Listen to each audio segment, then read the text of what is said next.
Bueno, continuando con el tema de la parálisis facial y como veremos en la neuralgia del trigémino, ambas son condiciones que afectan mucho la calidad de vida de nuestros pacientes. Por ejemplo, la parálisis facial puede afectar la parte ocular, ¿sí? Porque como el ojo está persistentemente en apertura, hay riesgo de una queratopatía por exposición. Hay también alteración de la función respiratoria, ¿sí? Alteración del flujo aéreo nasal, hay alteración en la comunicación verbal de nuestros pacientes y por supuesto la parte emocional. ¿Por qué? Porque digamos está relacionado de una manera directa con síntomas depresivos, de aislamiento, incluso el paciente pudiera tener antes de presentar una parálisis facial estas condiciones o presentar un trastorno adaptativo secundario a una parálisis facial debido a que hay una percepción negativa de cómo me está viendo la gente, ¿cierto? Cómo, digamos, cómo se me afecta de manera directa mi calidad de vida al verme toda mi parte facial afectada, que es finalmente como tenemos contacto con las demás personas. Hay diferentes causas de la parálisis facial. Tenemos una causa idiopática, la parálisis débil, que se ha estudiado que pudiera ser la reactivación de un herpes, el síndrome de Ramsay-Hunt del que ya les voy a hablar, una enfermedad por garrapatas que es la Lyme, una otitis media. Miren las causas neoplásicas que tenemos diversas, o trastornos del desarrollo del Mobius que hablábamos por ejemplo en la parálisis del sexto par, las traumáticas como por ejemplo un parto con forceps, una fractura del hueso temporal o un trauma penetrante, una mordedura de un perro con arma blanca y demás, o las iatrogénicas que son pues posteriores a un procedimiento quirúrgico. Este es el Ramsay Hunt, que ya tuvimos uno en esta rotación, en la que básicamente él o la paciente, como en este caso, presenta una parálisis facial y de manera concomitante le vemos las lesiones por el virus del herpes y que son muy sugestivas de. Entonces, además de tener la parálisis facial, estas pacientes o estos pacientes pueden presentar hipoacusia, acúfenos, vértigo. En nuestro contexto teníamos una paciente con hipoacusia, con vértigo, no tenía en el contexto de ella una parálisis facial, pero cuando se le examinó el conducto auditivo tenía las vesículas pues sugestivas de un proceso por infección por herpes. Y esta es una parálisis de Bell en el que básicamente tenemos compromiso ocular derecho, vemos cómo se le afectan los párpados a este paciente, digamos como hay disminución de todos los músculos de la mímica facial de este lado se afectan y predominan los músculos de este lado, se contraen y por eso la comisura labial y la boca tiende a lateralizarse hacia el lado normal.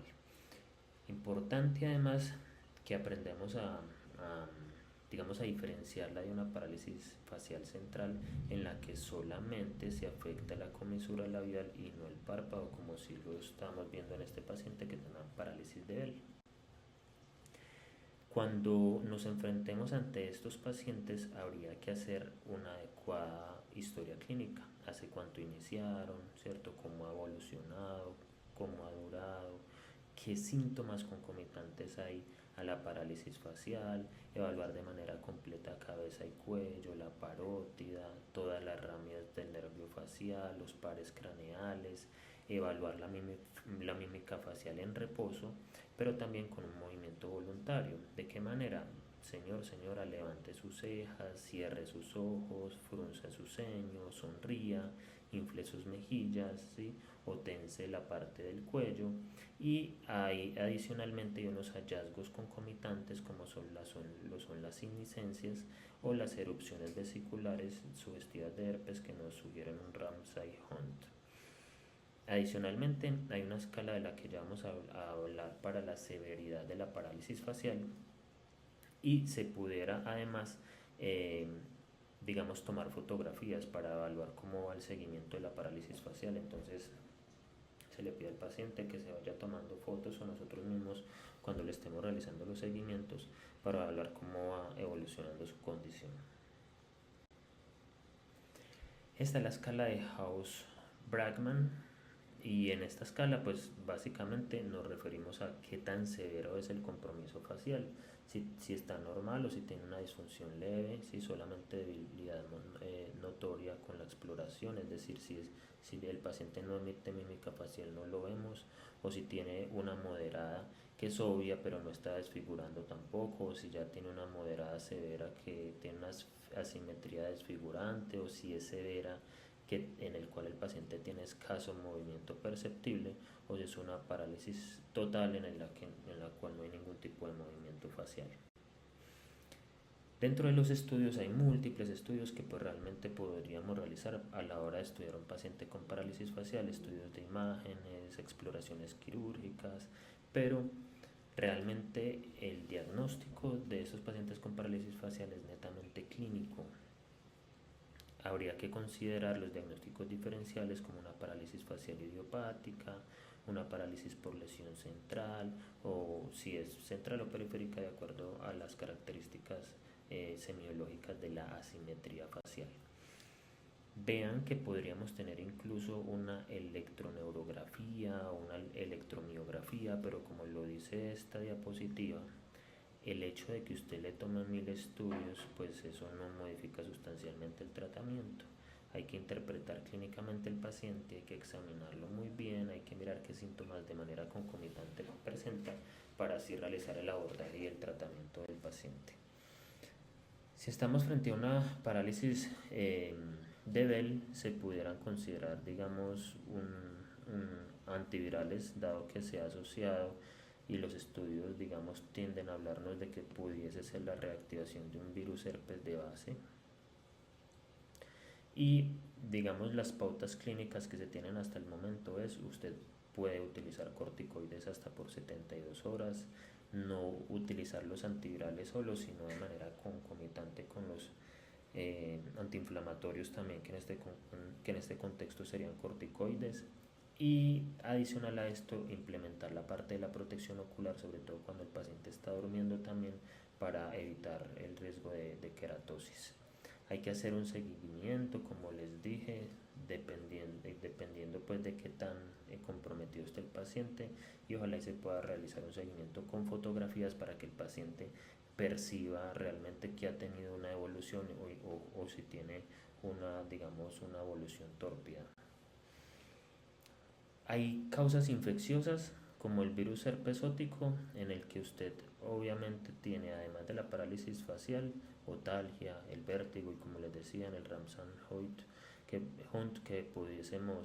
el cual pudiésemos utilizar el aciclovir, recuerden, 5 veces al día, de 200 miligramos, a las 6 de la mañana, a las 10 de la mañana, a las 2 de la tarde, a las 6 de la tarde y a las 10 de la noche, por 14 días, por los 72 horas de corticoide.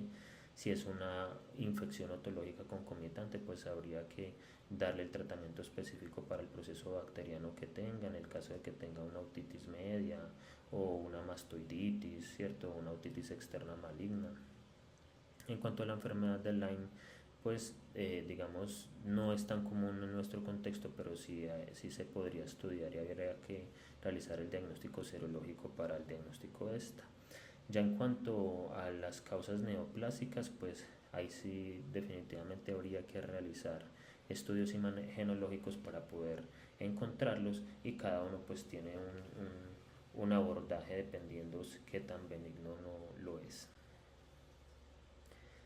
Frente a la parálisis facial de origen traumático, pues digamos hay diferentes mecanismos de lesión, o digamos que sea accidental, ¿cierto? O que sea iatrogénico, pudiese, según el mecanismo de la lesión, ocasionarnos una neuropraxia, pues perdón, se podría realizar intervenciones de acuerdo al compromiso del nervio. Si fue, digamos, un compromiso parcial, o si fue una sección completa del nervio, en la cual ya tendría un mal pronóstico. Pero por ejemplo, los bloqueos temporales se pudieran realizar en los cuales sean pues por compresión o por tracción, y generalmente tienen buen pronóstico. Hay pacientes que de manera concomitante pueden tener fracturas del hueso temporal, y las causas iatrogénicas pues son más accidentales que otra cosa. el pronóstico depende de qué tan comprometido esté el nervio. Finalmente, importante y es no ponerme a realizar muchos estudios y derivar el tratamiento y esperar después a que realizar el tratamiento, sino hacer el diagnóstico de manera clínica, iniciar un tratamiento oportuno y ya dependiendo de los síntomas concomitantes o mis sospechas diagnósticas, ahí sí pudiese realizar otro tipo de estudios.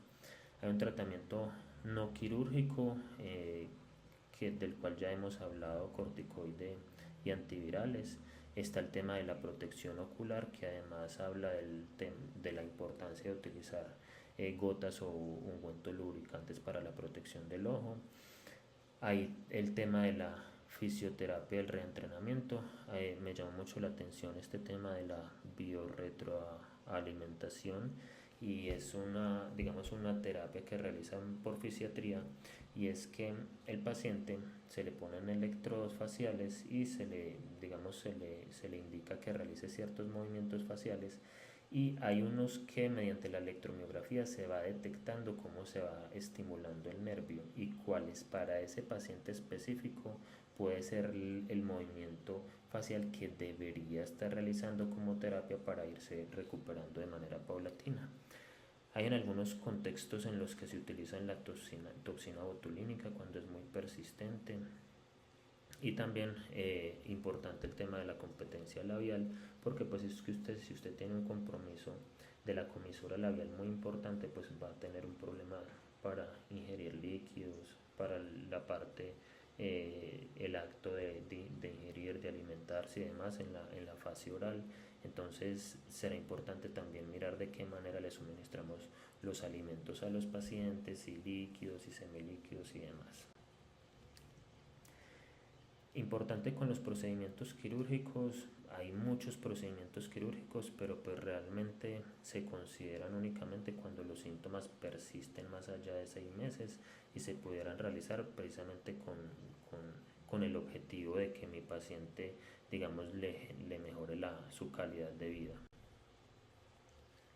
Y hay, digamos, una combinación de procedimientos estáticos y dinámicos en los que el paciente se le realizan ciertos procedimientos quirúrgicos, pero también la suspensión de los tejidos blandos, en las que fisioterapia está realizando la implantación de ciertos elementos para que la simetría facial se mantenga y digamos, el músculo recuerde cuál es su posición normal y se pueda, mediante los ejercicios de manera paulatina, recuperar la simetría facial.